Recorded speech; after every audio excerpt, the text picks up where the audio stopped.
हर हर महादेव। ओम नमः शिवाय। प्रिय भक्तों, आज मैं आपको एक ऐसे छोटे से बालक की कथा सुनाने जा रही हूँ जिसकी उम्र इतनी कम थी कि वह ठीक से दुनिया को समझ भी नहीं पाया, लेकिन उसके मन में भगवान के लिए ऐसा विश्वास था कि बड़े बड़े ऋषि मुनि भी उसकी भक्ति देखकर आश्चर्य करने लगे। बहुत समय पहले की बात है। एक राजा थे, उनका नाम था उत्तानपाद। राजा के दो विवाह हुए थे। उनकी दो रानियां थी। पहली रानी का नाम सुनीति था और दूसरी रानी का नाम सुरुचि। रानी सुनीति बहुत सरल और शांत स्वभाव की थी। उनके पुत्र का नाम था ध्रुव। ध्रुव बहुत छोटा था। उसकी उम्र लगभग 5 वर्ष की थी। इतनी छोटी उम्र में भी ध्रुव बहुत समझदार था। वह अपने पिता से बहुत प्रेम करता था और उसके मन में एक इच्छा रहती थी, मैं भी अपने पिता की गोद में बैठूं। लेकिन उसे क्या पता था कि एक दिन इसी छोटी सी इच्छा के कारण उसके जीवन की दिशा ही बदल जाएगी। एक दिन राजा उत्तानपाद अपने महल में बैठे थे। उनके पास उनकी दूसरी रानी सुरुचि का पुत्र बैठा था। ध्रुव ने अपने पिता को देखा। वह बहुत खुश हुआ। वह दौड़कर अपने पिता के पास गया। उसके मन में एक ही इच्छा थी, आज मैं भी पिताजी की गोद में बैठूंगा। ध्रुव अपने पिता के पास पहुंचा, लेकिन तभी वहां उसकी सौतेली माँ सुरुचि भी थी। ध्रुव जैसे ही अपने पिता के पास जाने लगा, सुरुचि ने उसे रोक दिया। उन्होंने कहा, तुम राजा की गोद में बैठना चाहते हो? ध्रुव चुप रहा। फिर सुरुचि ने कहा, अगर तुम्हें राजा की गोद में बैठना है तो पहले तुम्हें मेरे पुत्र के रूप में जन्म लेना होगा। यह बात ध्रुव के छोटे से मन को बहुत चोट पहुंचाती है। वह बच्चा था। उसे राजमहल की राजनीति नहीं पता थी। उसे यह भी नहीं पता था कि कौन सही है और कौन गलत। वह केवल इतना जानता था, मैं अपने पिता की गोद में बैठना चाहता हूँ। लेकिन उसकी यह छोटी सी इच्छा पूरी नहीं हुई। ध्रुव वहां से चला गया। उसकी आंखों में आंसू थे। वह अपनी माँ सुनीति के पास पहुंचा। माँ ने अपने बेटे को देखा तो तुरंत समझ गई कि कुछ हुआ है। उन्होंने पूछा, बेटा तुम रो क्यों रहे हो? ध्रुव ने अपनी माँ को पूरी बात बता दी।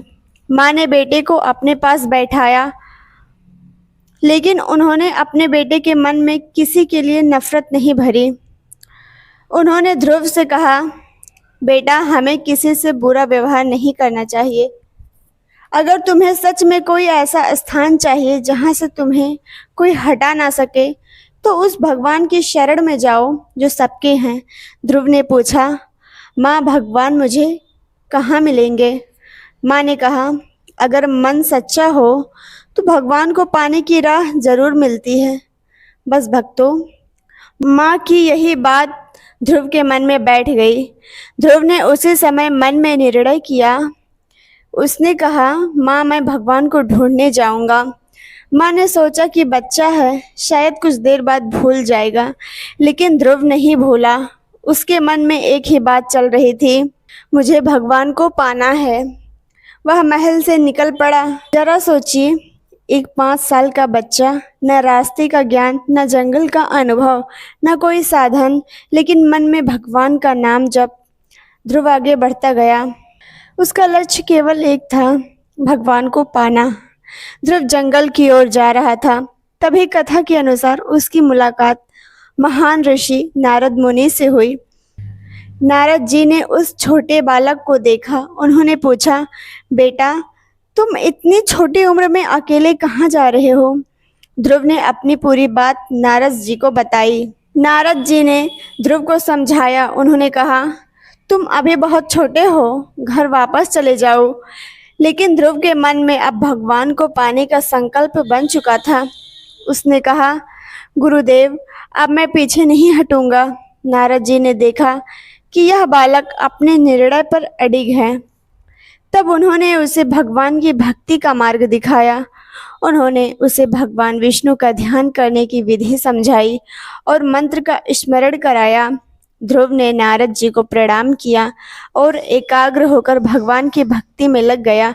अब सोचिए, उस छोटे बालक की स्थिति, वह जंगल में था, लेकिन उसके मन में डर से ज्यादा भगवान का विश्वास था। वह भगवान का नाम लेता, ध्यान करता और अपने मन को बार बार भगवान की ओर लगाता। दिन बीतने लगे। ध्रुव का मन धीरे धीरे संसार की बातों से हटता गया।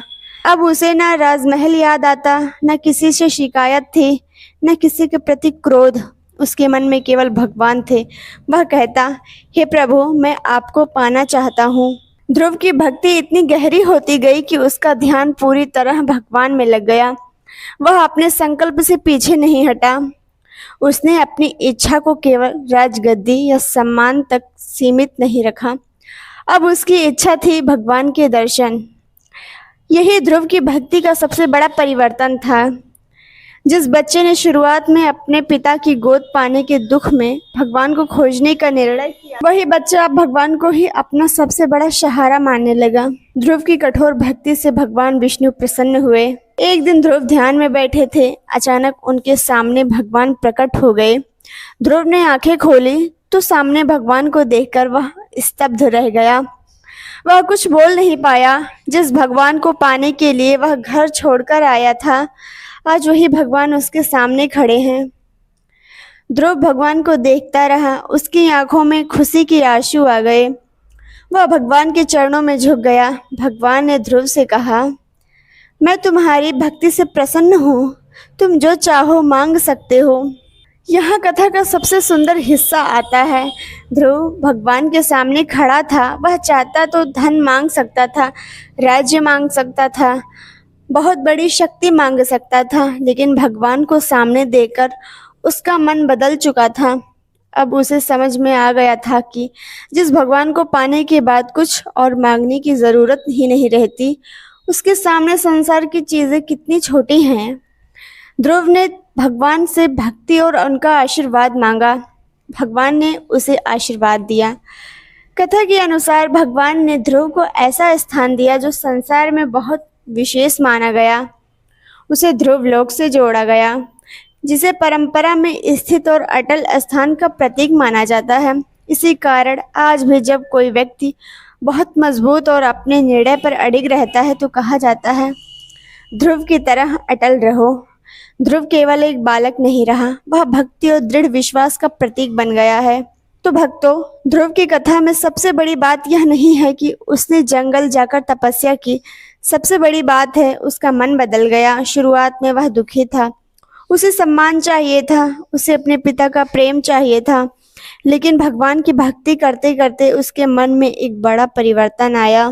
उसने समझ लिया, संसार का सम्मान हमेशा नहीं रहता, लेकिन भगवान का सहारा मन को मजबूत बनाता है। आज हमारे जीवन में भी ऐसा होता है। कभी कोई हमें महत्व नहीं देता, कभी कोई हमारी बात नहीं समझता, कभी हमें लगता है कि हमारे साथ सही नहीं हुआ। उस समय हमें ध्रुव की कथा याद करनी चाहिए। दुख को अपने अंदर नफरत मत बनने दो, उसे अपनी ताकत बनाओ। अगर कोई बालक यह कथा सुन रहा है तो उसके लिए भी इसमें बहुत बड़ी सीख है। बच्चों को अपने माता पिता का सम्मान करना चाहिए। अपने मन की परेशानी माता पिता से ज़रूर बतानी चाहिए। और किसी के साथ गलत होने पर दुख भी गलत रास्ते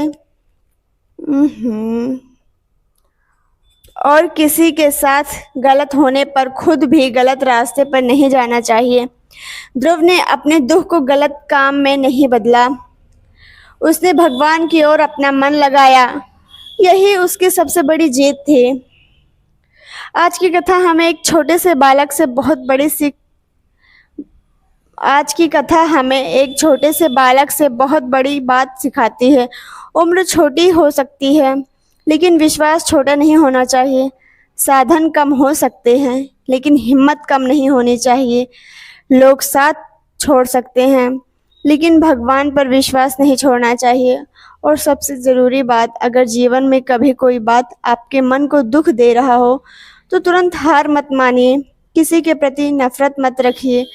अपने मन को संभालिए, भगवान को याद कीजिए और अपने सही कर्म पर चलते रहिए, क्योंकि पता नहीं आज की छोटी सी कोशिश कल आपके जीवन की सबसे बड़ी कहानी बन जाए।